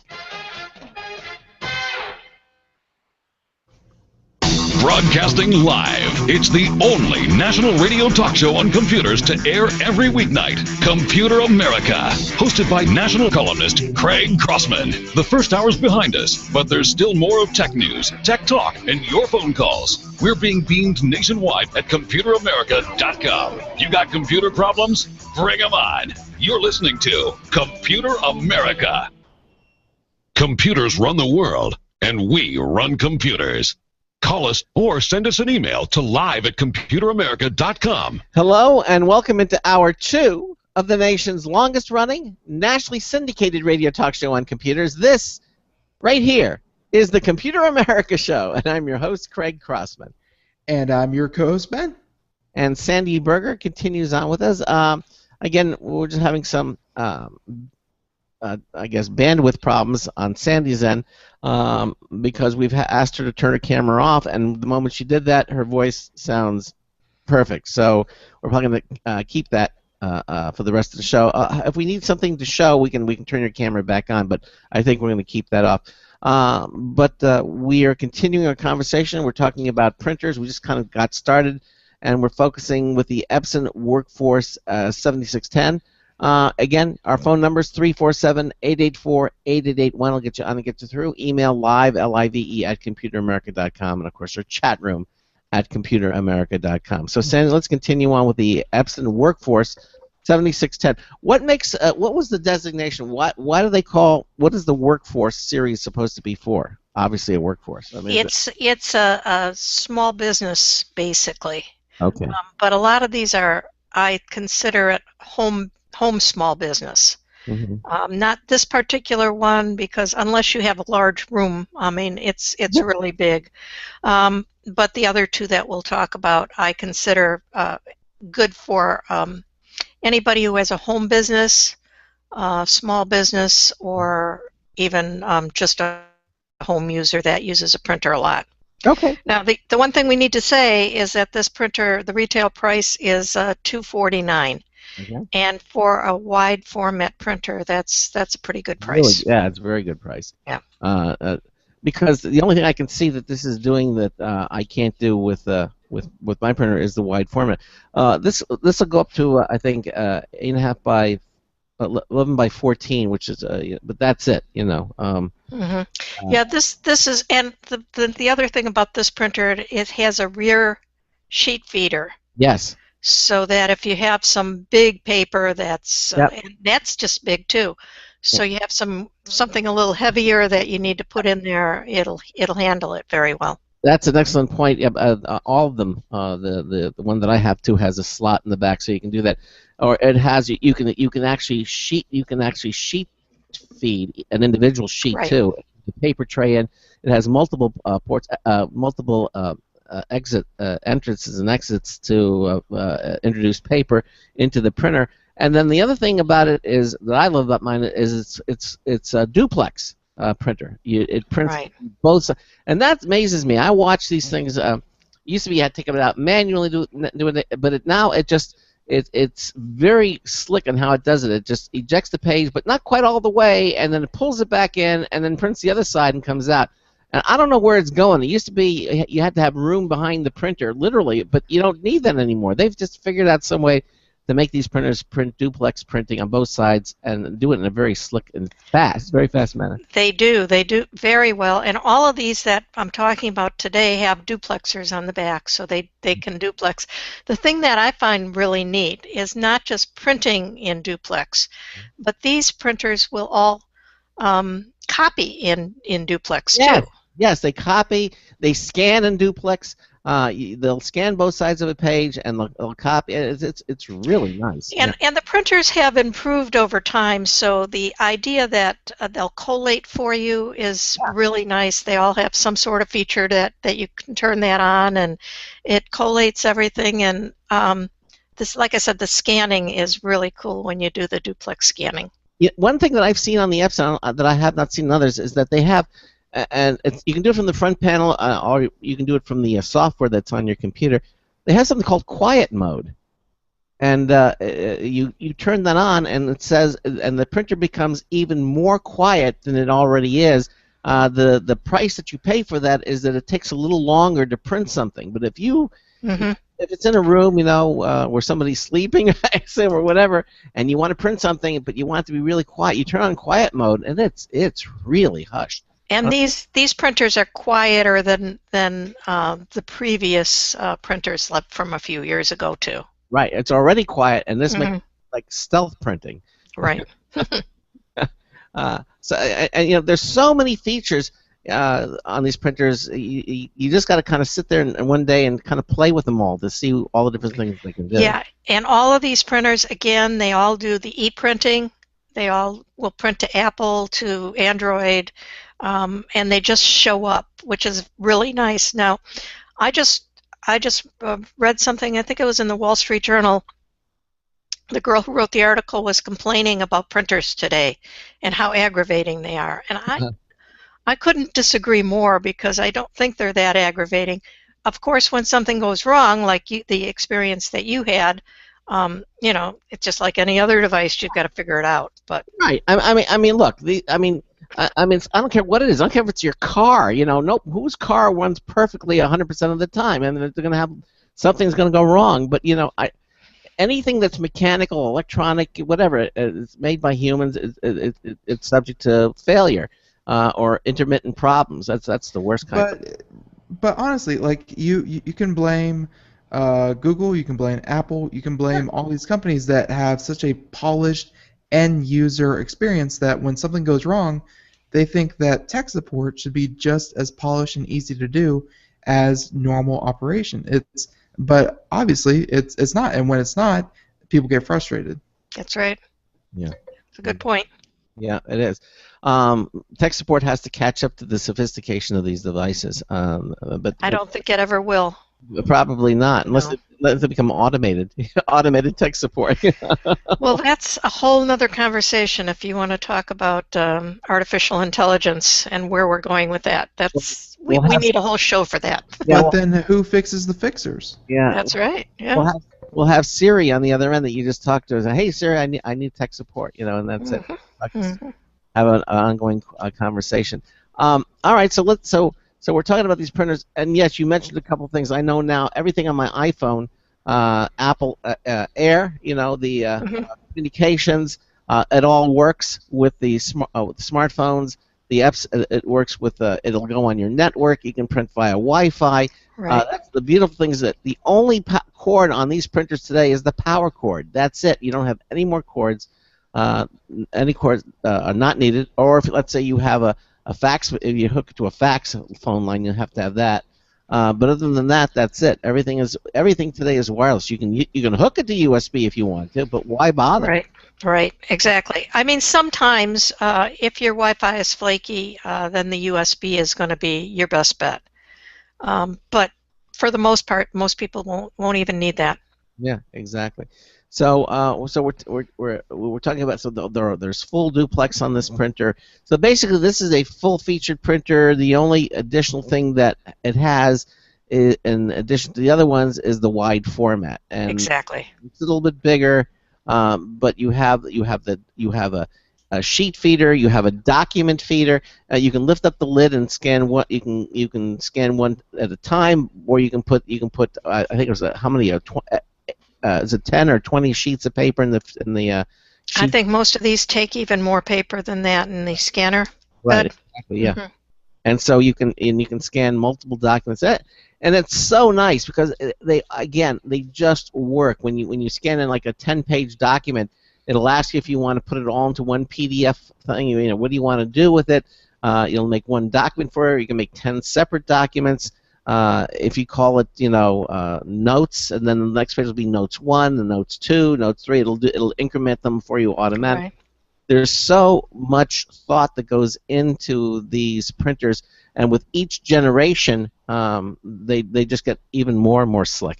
Really. And Epson has a very nice scan feature, so the scan software that comes on your computer is very customizable with Epson. Not that it's not with HP and the others. I just find the Epson interface for the scan to be very good. So. Yeah, it's been a while since I've looked at the HP inkjets or multifunctions, because my initial experience with them was that they just put so much junk on your computer, whereas with the Epson, it's very, very lean, and yet it does the job. Well, I'll tell you, because next one I want to talk about is an HP 8610, which is the normal size printer. Okay. But the thing that also amazed me that nobody's writing about this is that the HP printers have done a very, very good job with how much the ink costs. The ink costs have come down dramatically. And Epson has matched that with the printer. The other printer Epson will talk about has 4 chips. Remember I said the bigger one only had 2 chips? Right. Well, the next Epson we'll talk about has 4 chips, and that makes the ink costs go down and the print speeds to increase. And the other thing, talking about ink, what they've integrated into this is that the printer will let you know when the cartridge is getting low, which I love. It'll display it graphically on the printer screen or on your computer screen, and then you have the option of buying ink right there. So if you want to, you can purchase more ink for your computer for your printer right there, and it's just like delivered to your door. I mean, it's like sort of like Amazon. Well, HP has one better than that now. All right, what do they have? They have a thing that you sign up for. You say, oh, I think I'm going to print 300 pages a month, or you think I'm going to print 1,000 pages a month. And you can change that at any time. And right from the printer, when the printer starts to get low on ink, they know how long it's going to last you, and they automatically send it out in the mail.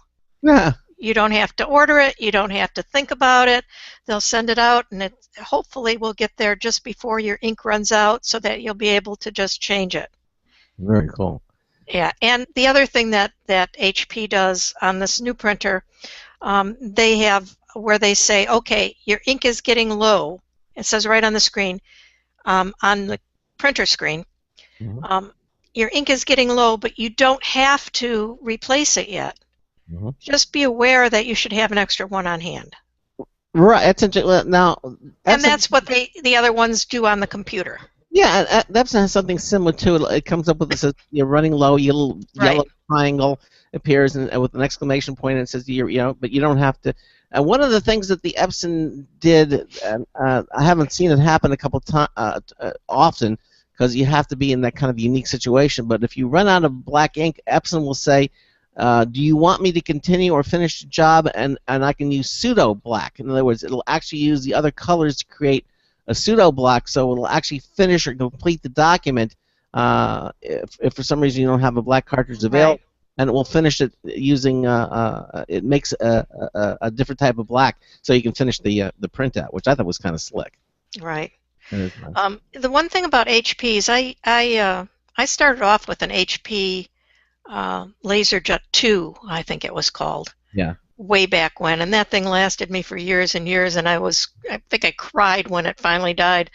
HP at one point at the beginning made excellent printers. I mean, fantastic printers that blew everybody else away. They still do. I mean, they're laser printers. I remember I had a laser printer from HP that would not die. It would go on, and all these newer ones were coming out with more features. We shot it. We beat it. We poisoned it. It would not go down. It just kept printing and printing and printing great, But finally, I waterfalled it down.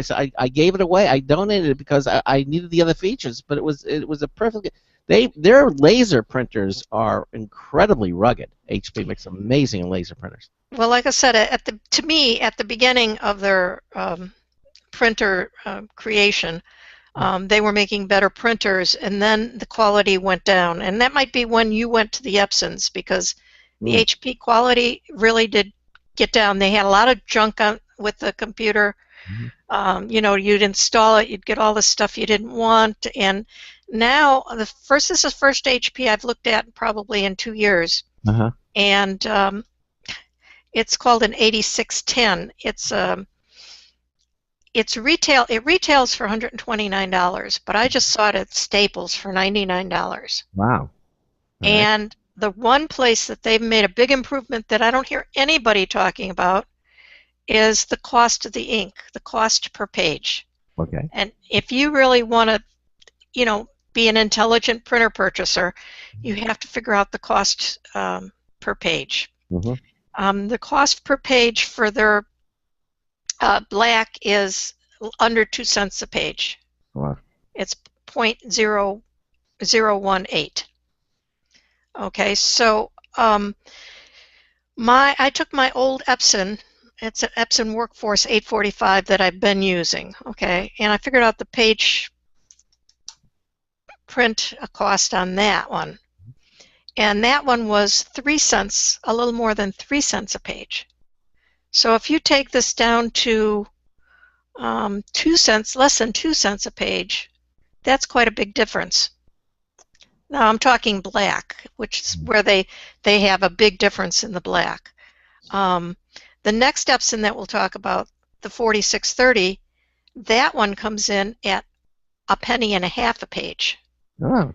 So now my old Epson is almost 3.5 cents a page. You figure if you're saving 2 cents a page, now this is black ink, and so with color your price will be up a little bit, but if you're saving 2 cents a page and you print 1,000 pages a month, which it's very easy to do, you saved enough in 5 months to buy this $100 printer. Wow. To pay for it, and then every month after that you're saving money. Well, inks have come down and they continue to fall in price, but that was the I guess the model is that they give away the printer almost, and then then charge you up the wazoo for the ink cartridges. So like I have a Gillette shaver and I had to buy some blades. One pack of blades for this it was like $40. Yeah. For like 8 blades. I feel like that works when you don't have a third party coming in and selling cheaper stuff that doesn't have to sell printers, but they can just sell the ink for cheaper. Like, as soon as third party came in, I think the printer market had to come in and kind of compensate for their prices. Well, I think you're right. They had a cow. Obviously, they would say, "Oh, you have to use, you have to use authorized Epson, ink. You don't want to go to these places that do refillable, refills, Right. drill, refill, and spill." I mean, they had all these things down. and it was not the same inks. And although they all said, "Oh, it's going to be it'll work just as well," it was my experience that they did not. That was my experience too. I saw a lot of printers roomed with the refillable ink from other places. There were stores you could go in there. But how many people are going to know that, oh, maybe I shouldn't buy from a third-hand retailer, and when they see the price of ink be cut in half, be cut in a third, Right. when it's just that much cheaper, people really don't know and or care. It's just, it's what it is. By the manufacturer's ink cartridges, because they spend millions on developing those formulations. Right. In fact, And they've come out with these. They all have XL, what they call XL ink cartridges now, which hold more ink, more per page that you can get for a cheaper price. Yeah. And ink is still expensive, but it's come down on some of these machines from, like I said, 2 cents a page. That's a big difference, from 4 cents a page to 2 cents a page, and it used to be 6 cents a page. Yeah, the price is coming down, and you're right. They do have Epson offers a standard capacity or the XL, which is the extra large. It's the same physical size cartridge, but they fill up more. They put more ink in it, and I'm not sure why they would even have an XL. I would just think they would make it all the same, but evidently there's still a market for. Well, I think they're trying to make it cheaper, cheaper option. So you need ink. Okay, you've got $20, you can buy the plain one, but if you've got $30 to spend, you can buy the XL, which has more ink in it. Yeah. Okay. Well, yeah, I get. All right. So are we finished with the Workforce 7610? No, the HP. Yeah. No. Yeah. Are we moving into the HP now? Okay. Well, yeah. Let's go into the HP. Well, I think we were already talking about the HP. Yeah, we were, but I wasn't sure if we finished with the wide format one. Okay. Yeah, we finished with the wide format. We're talking about the HP 8610. Prints nice and fast, 19 page per minute black and 14.5 color. There's two things about this printer which makes it, they're not big drawbacks, but the screen, it's a touch screen, but it's only 2.8 inches, so it's a very small touch screen. It looks like it's black and white too. I'd have to go look at it. Yeah, it looks like a black and white screen. But again, the ink costs are way down there. The other thing though is it has no rear feeder, so if you regularly use heavyweight or a special paper that you want to feed in the rear, you can't do that. Okay. Now, one thing about the HP is it came with ink cartridges. You know, they all come with ink cartridges, and most of the time they say starter cartridge. Right. Okay. The HP has starter cartridges that actually they tell you how much ink is in it. So they say the black starter cartridge will print 1,000 pages black and 700 pages color. Okay. All right. So I was doing a newsletter that was 30 pages long for someone, and I wanted to print out 50 copies.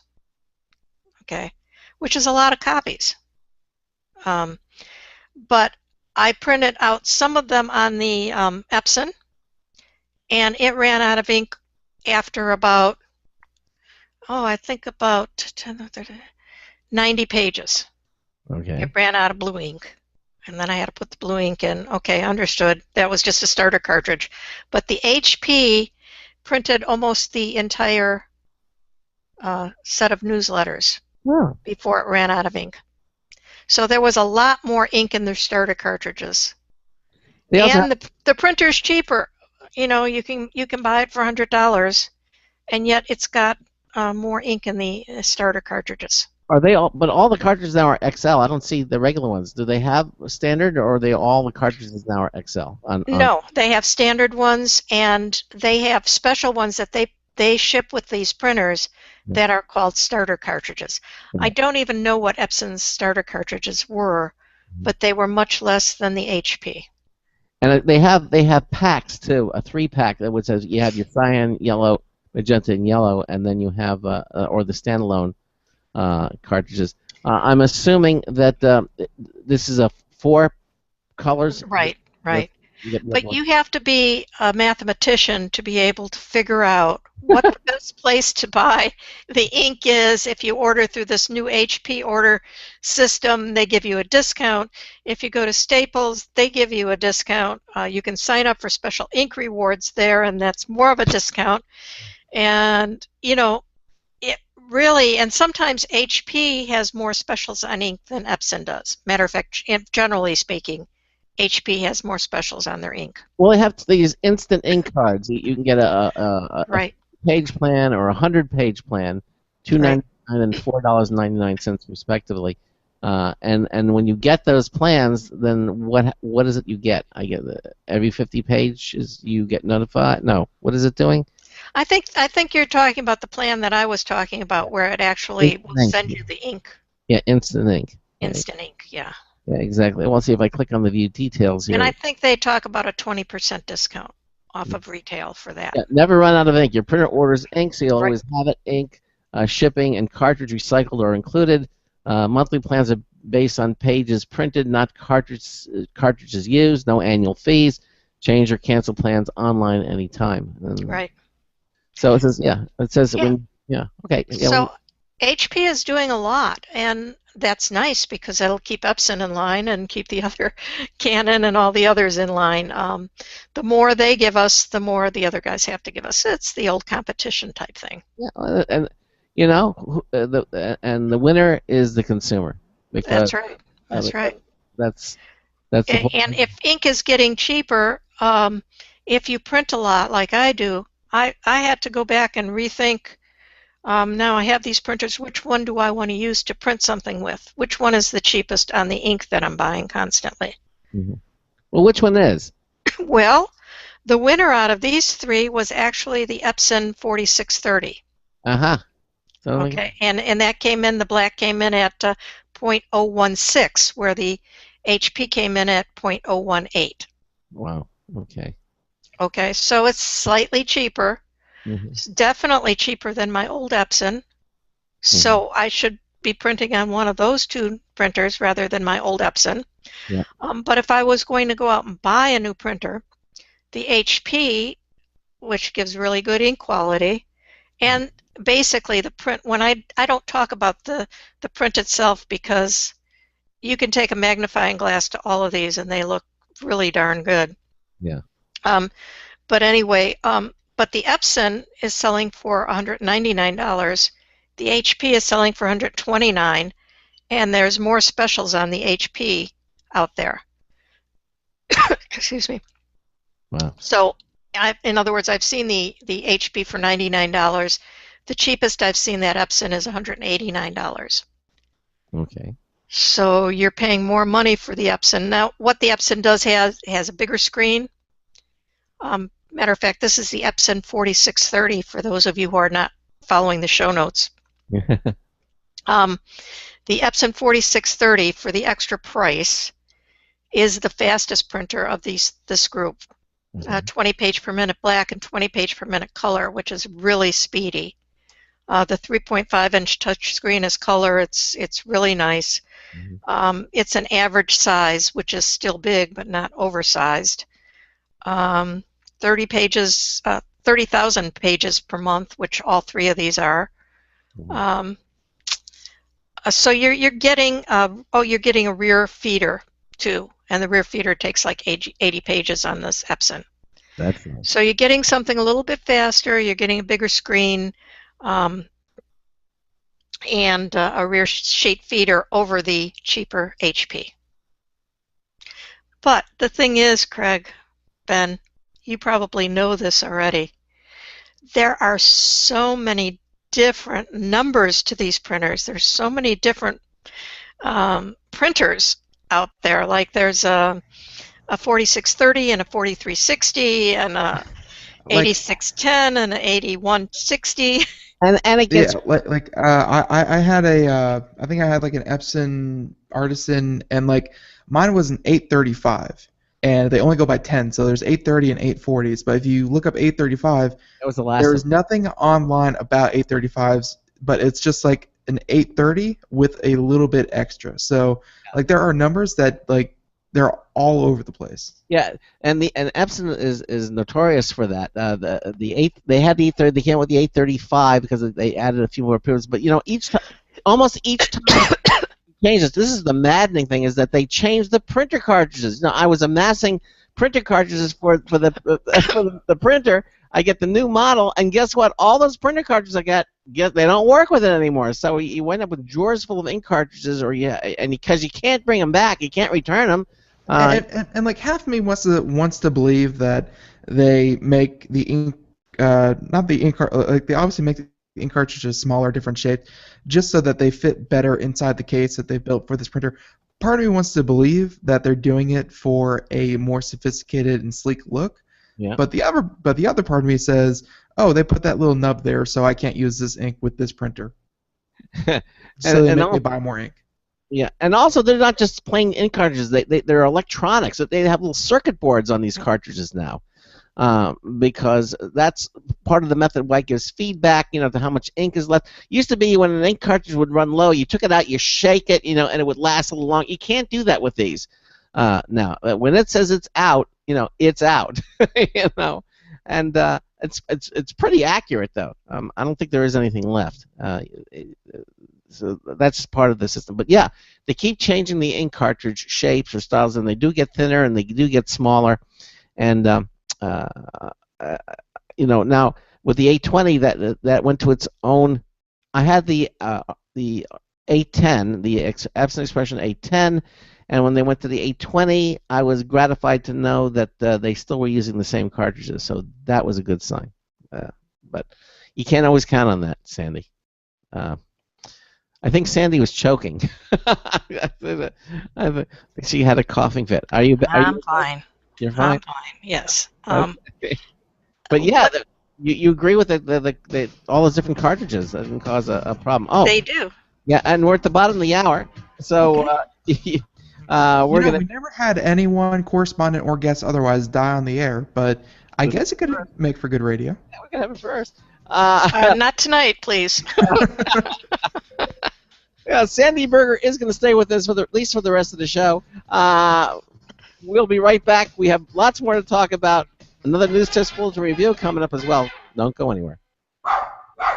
Looking for a best friend? Brother Wolf Animal Rescue has your best friend waiting just for you. The mission of Brother Wolf Animal Rescue is to help build a sustainable, no-kill community where no dogs or cats are ever killed for population control, where true euthanasia is reserved only for animals who are irremediably suffering, or for animals who are truly a threat to society and with no hope of rehabilitation. Brother Wolf staff and volunteers go door to door, neighborhood by neighborhood, to educate citizens about local resources available for at-risk pets and to help their families connect with those resources. Brother Wolf's community-based approach to no-kill helps keep family pets healthy, happy, and in their homes and out of the local shelter system in the first place. For more information or to make a tax-deductible donation to this wonderful 501c3 organization, visit their website at www.bwar.org.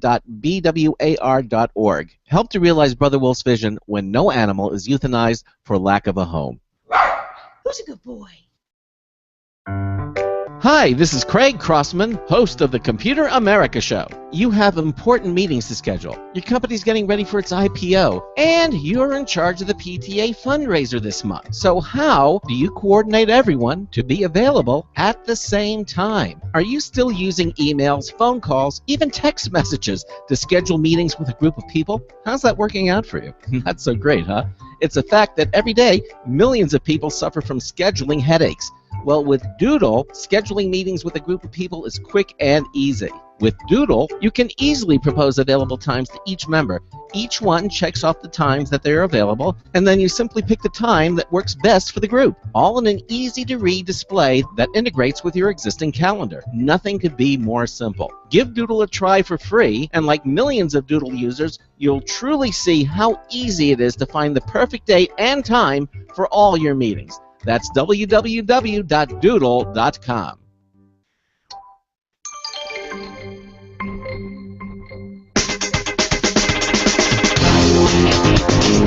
I've been waiting. This is Marty Winston with a News Tips Bulletin Review for Computer America. This time, Barricade. And I better spell it B-E-A-R, like roar, bear, A-C-A-D-E. Our cleverness counter started clicking when we saw a barricade, a mostly plastic way to very deliberately jam a door shut when circumstances require that. Imagine the letter A split down its vertical center, then spread apart to create a trough. That's essentially the cross-section that slides under the open end of a door. You prep the inside with a slide stopper on the base of the door and a hole in the floor. When you need the door to be immune from opening, a thick metal pin goes through a raised, rigid assembly in the base and into the floor. It essentially bolts the door to the floor. This was designed for schools and government buildings or other places like broadcast stations that occasionally get threats. The company even showed pictures of bullet hits causing only cosmetic damage with no reduction in functionality. Bottom line, the clever little barricade shuts the door on unwanted intrusions. This is Marty Winston with the News Tips Bulletin Review for Computer America. Welcome back to the Computer America Show. 34 minutes past the hour here.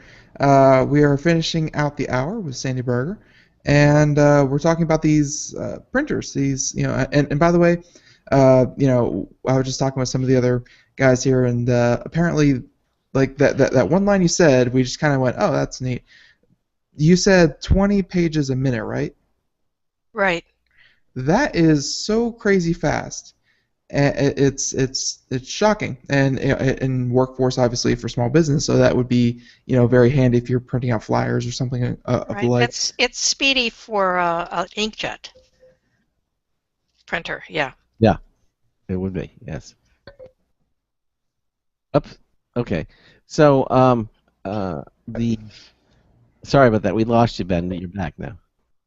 Oh, cool. Thank you. I don't know where you left me. Apparently, I'm having some kind of weird latency things. I think I caught the cold from Sandy Berger, but Could be. yeah, no, but yeah. So we're talking about these printers and like how big are they? Because I guess when people think small business, sometimes they can think of the printers on carts and wheels and that kind of thing. Like how big are these things? Okay, so we talked about the Epson 7610, the white format one. That's really big, 32 inches wide.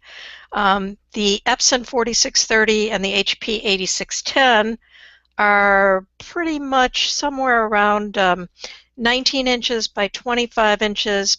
The HP is a little smaller at 12 inches, and the Epson is 15 inches high.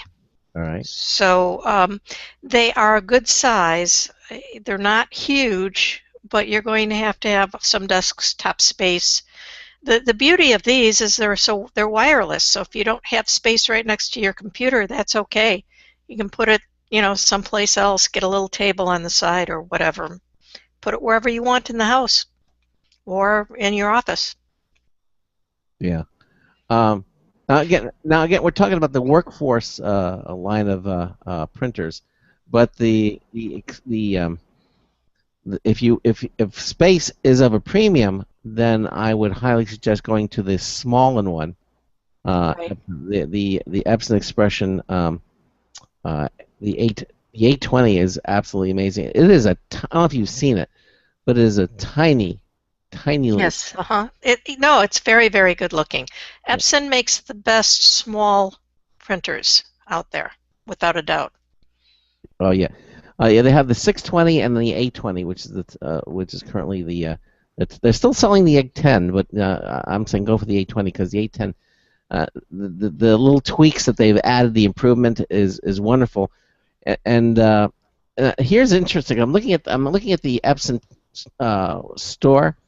The Epson Expression Premium XP 810 sells for $199.99. They're currently out of stock. The Epson Expression Premium 820, small in one, so it's the next generation. It's selling for $149. So it's a newer generation and it's $50 cheaper. Well, that's interesting because the information that Epson sent me on this 4630 that I've been talking about was that it was retailing for, I think, $299. Oh, no, $399. Yeah. And then when I went and looked at the Epson site, they said it was $199. So I think that the competition has really been good, and the price of some of these printers has come down. I know the reason the HP, I've seen it for like $99, is that they've had several promotions of sales at Best Buy and Staples and places like that. This is also promotion. You're getting it's actually $199. You get $50 instant rebates. That's right. So promotional. The other thing I didn't mention, and I don't know if it's on the Workforce series of printers. Again, they have you can literally use this printer without a computer. Everything is on the screen. You can control and do everything, and also it even has a memory slot. Exactly. Yes, all of these do. Okay, so you can take it's your kind of standard now. So you can put that in there as well. So I guess if you're looking at the Workforce, the ones that you talked about, and you're looking at the Expression Premium, which is it's how much the other ones? How much is this print? The other printer again? The Epson Workforce is, what does it sell for? $199. So it's the same. It's the same printer. Only the wide format is $249. So the $190 is $199. They give you $100 off. Okay, so it's $199. Or you can buy the XP one that I mentioned for $149. And it seems to me you're saving in space. It's smaller. What's the advantage of the Workforce? Well, I think the Workforce has a higher monthly rating. So the Workforces are rated for like $30,000 a month. Okay. And if you look at the other Epsons, the smaller ones, they're going to be rated for less. That's why I said that these are for a small business, a home business, or a home user that uses printers a lot. Mm-hmm. And the important thing here is to look at the printer and do some really smart shopping, which means you're going to have to go back and see how much are the ink cartridges usually, how many pages per minute do they do, how fast, and whether you make yourself a sheet or something like that and compare the printers. It's kind of like buying a shampoo today. There's so many choices out there. Yeah. We talked about the variety of numbers that there are. But when you get into the details of these printers, some of them even have a letter after that. So you'll see 8610A or 8610E, and there'll be slight differences between the two printers. Mm. So you really have to do your homework and compare the cost. How many sheets does it hold? In other words, the HP I talked about holds 250 sheets, while the Epson, which is a little more expensive, but it holds 330 sheets. So if it's important to you that you print a lot, you don't want to be changing the paper quite as much. There's a lot of things that these printers do now that you need to consider when you purchase one. Yeah, and some of the websites will offer you a product comparison, so you can put a little check mark by either ones that you want to do, and then you can do a side-by-side comparison and look at all the features. So I find that to be incredibly handy. I do too, and I wish somebody would do it so I could compare brands, though. Yeah. Okay, so Epson will have a comparison for all their various printers, and maybe you can choose the right Epson. Right. But then when you want to compare it to the HP or to the Canon or something else, you're still going to have to do a lot of work to do the comparison yourself. Yeah.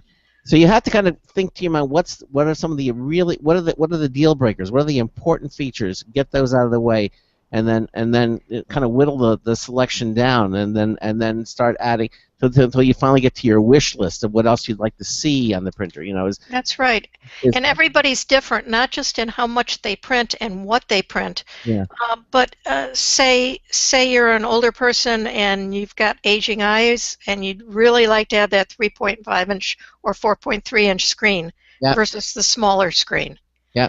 That can make a huge difference depending on your circumstances. Yeah.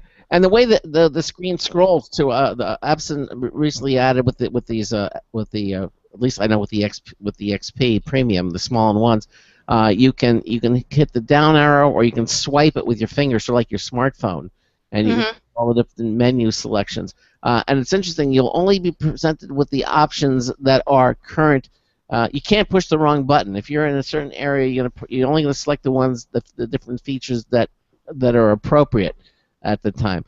They used to have some external buttons, but now they've got them all pretty much, other than the on and off button. Now it's all on the screen. At least with the premium XP 820, they've got that down to that now. Right. And one nice thing that all of these printers we're talking about have that older printers didn't have is a cancel button. And that might be on the screen, or it might be a physical button. But if you really do start a print job that's going to print 100 pages, you can just walk over to the printer and press the button and stop the print job. That is very true. Yeah, without jamming the printer up, it'll literally stop in mid-print and just eject the page out, and the job gets canceled. See, that's cool, because whenever I have to cancel a job, I just control delete, try to force quit the program, run over, pull out the plug, rip out the sheet of paper. Like then it gets jammed, right? Yeah. Like, I don't know what it's thinking about. I always imagine my printer having blinders like horses, and it's just so focused on getting that 100 pages printed, it doesn't listen to any other command. It's just well, well, Ben, it works on a print spool, and the print spool goes from your computer to your printer, but it's an area where that 100 pages is already 50 pages is already out there. Right. So you've got to stop it, and going to the printer and the control panel and all that. By the time you do all that, or however you're going to stop it from the computer, you've probably printed out 50 pages. They're pretty fast, exactly. Yeah. So that's why the cancel button is, I just loved it when they started putting those cancel buttons on the computers, on the printers. Yeah, it's actually a virtual button. It's on the screen. It's always usually at the bottom. Says cancel. You just hit it, and it just stops right just like that point. And like you said, you'll only see that cancel button when something's printing. Right. If it is an on-screen button rather than a physical button, you'll only see it when somebody's printing. So don't think that my computer doesn't have that because I've never seen it. Well, probably you haven't looked at it when it's printing. Exactly. A lot of the buttons are just not present until until the option to use them comes up, and then the button will appear to print that. So it used to be, you had the control panel with 50 million buttons on them, and try to figure out which ones you use. You don't have to do that anymore with these the way they have them set up now. Yeah, the more you can get to know the piece of equipment you're dealing with, especially with a printer today, because they can do so much. Oh, yeah. And things that we didn't hardly talked about, like accepting SD cards and things like that, so you can print without a computer. There's a lot that these printers can do, and you really should try to, if you get a new printer, try to figure out what it can do for you.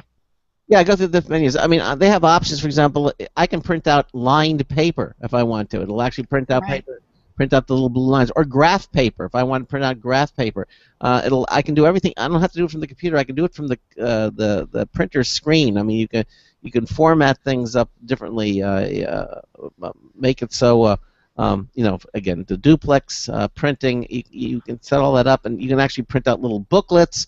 You can do it again from the printer without the computer. There are a lot of additional options.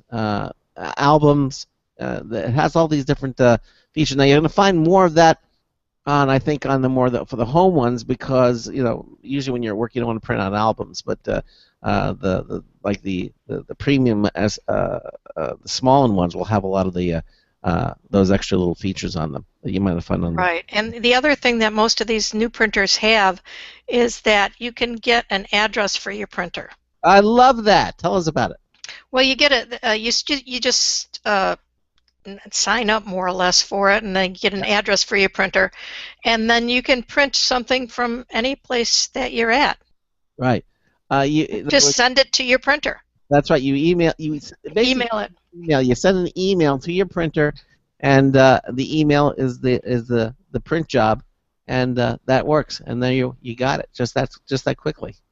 Now I did get, interestingly enough, I got an email from I think it was on my Epson printer. I got an email from Epson saying, "Oh, you haven't used this feature. You've signed up for it, but you haven't used it for a long time, for over a year or something like that. And so do you want to keep the feature? If you do, here's the instructions of what you do. You just renew it, basically. And if not, they would cancel it.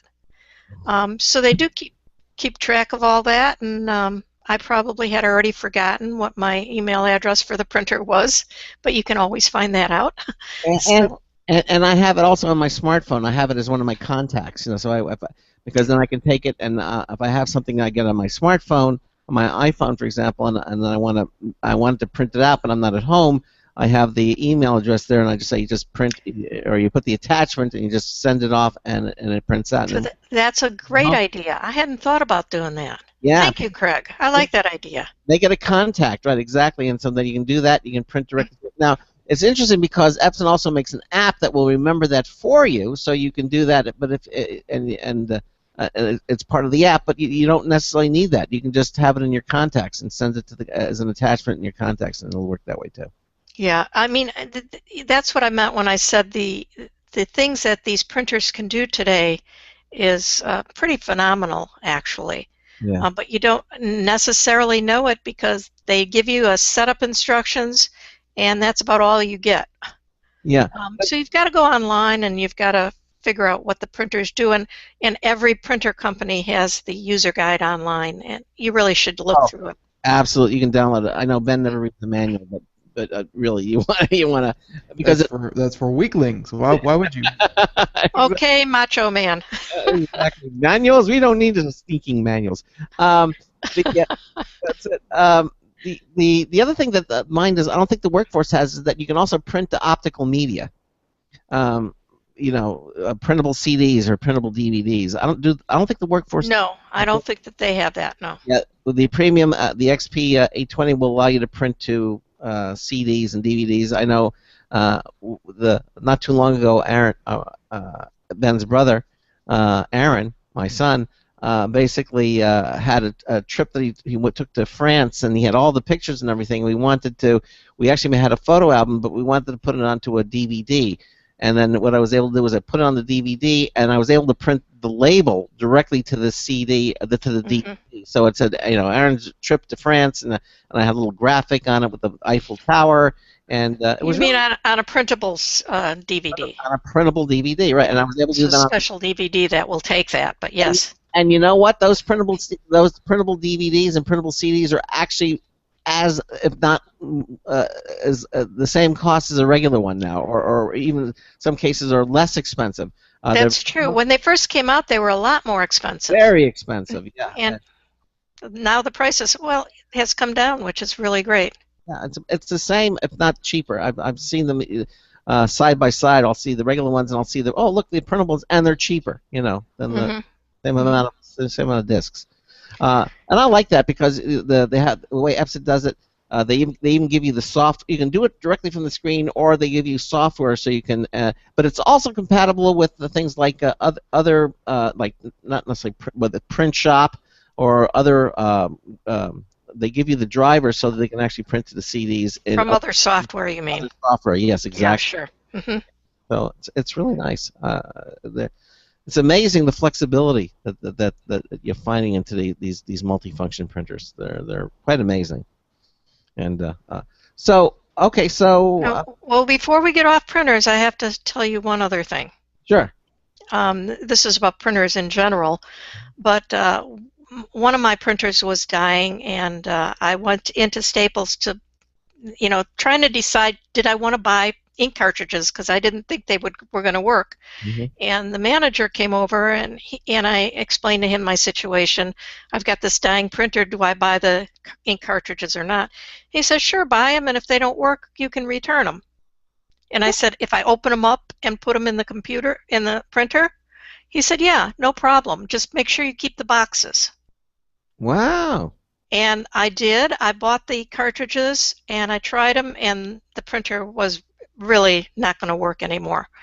And so I put the ink cartridges back in the box, just like he told me to, and I went in there, and I didn't even see the managers, just saw a girl, and she gave me my money back. It was like Office Depot or something? Staples. That was at Staples. Staples. Okay.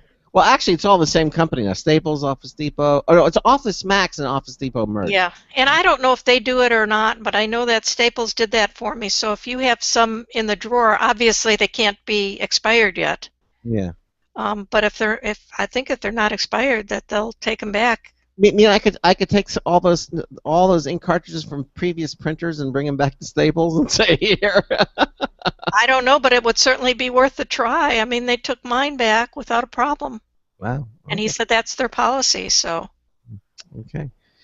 might be worth your while. Might be worth your while. And clean out 2 drawers while you're at it. Yeah, a tip from Sandy. Yeah, exactly. A tip from Sandy. Good tip. Mm-hmm. All right. So where do we stand here? Printers. We have only about 6 minutes left anyway. So. Well, I had another product called the GUI, which are cleaning products, but we don't have time to go through that. So let me just tell you a little bit about Windows 10. Okay. And because I've been looking at it, and if you look at the show notes, you can get a link to my articles about it.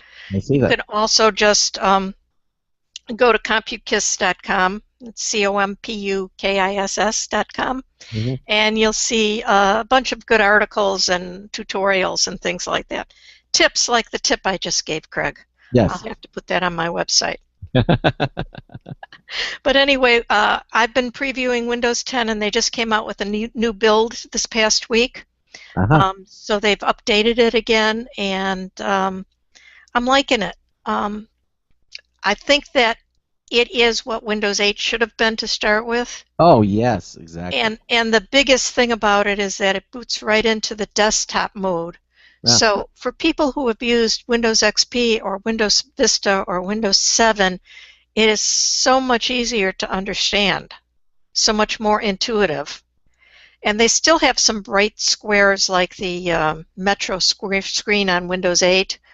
But they put back the Start menu, and now they've added Cortana to the search. And I'll tell you, the first few times I used, they've got a new search engine too, a new web search engine, a new web browser, I should say, called Spartan.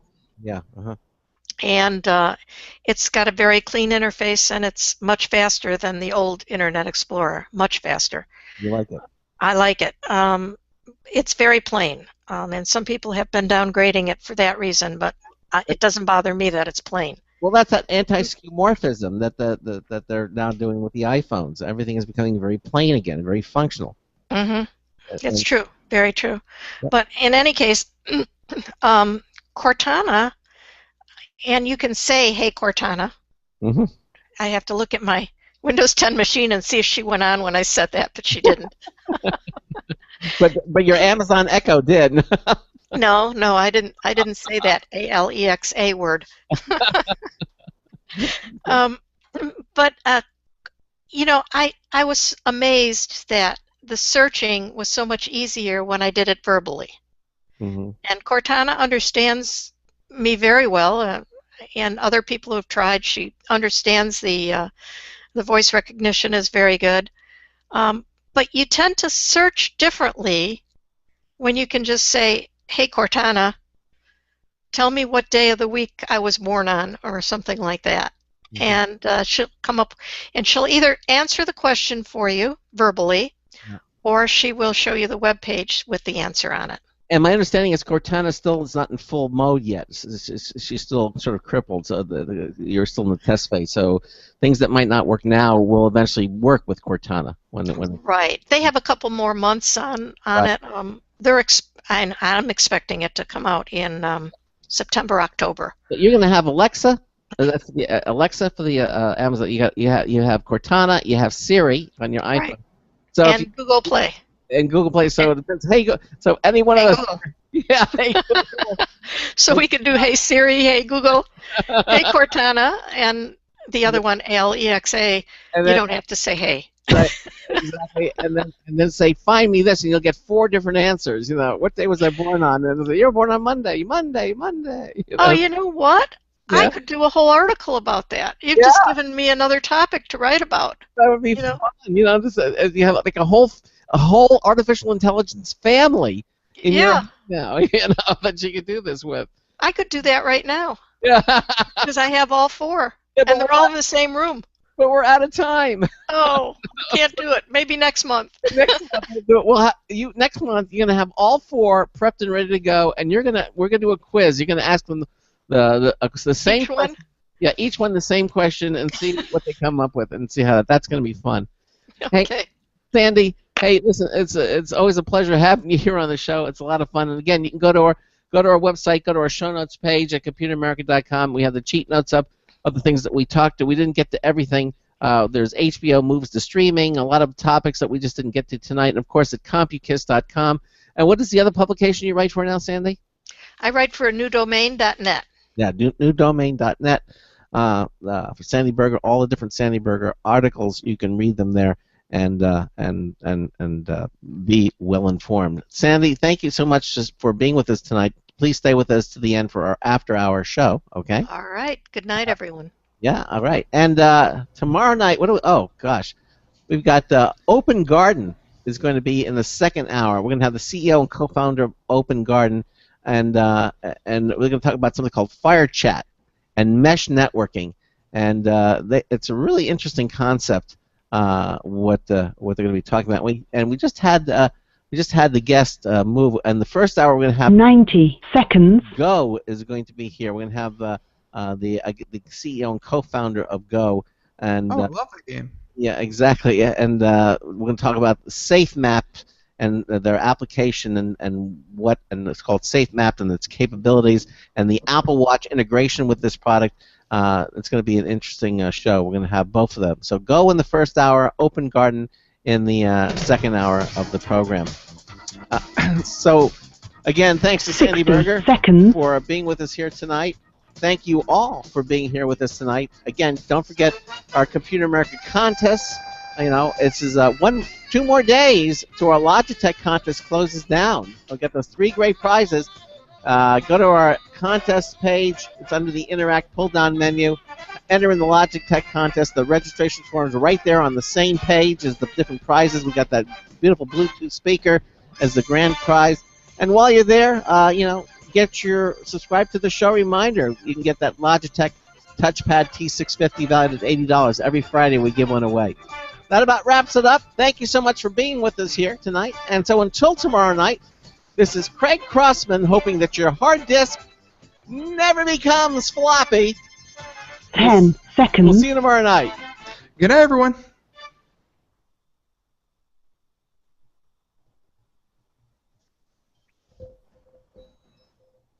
Thank you for using Blog Talk Radio. Goodbye. Okay, everybody, again, thanks for watching us on our Hangouts live video stream. Have a great evening, and we'll see you all tomorrow night. Thanks again, Sandy. Goodbye, everybody. Good night, everyone. Good night.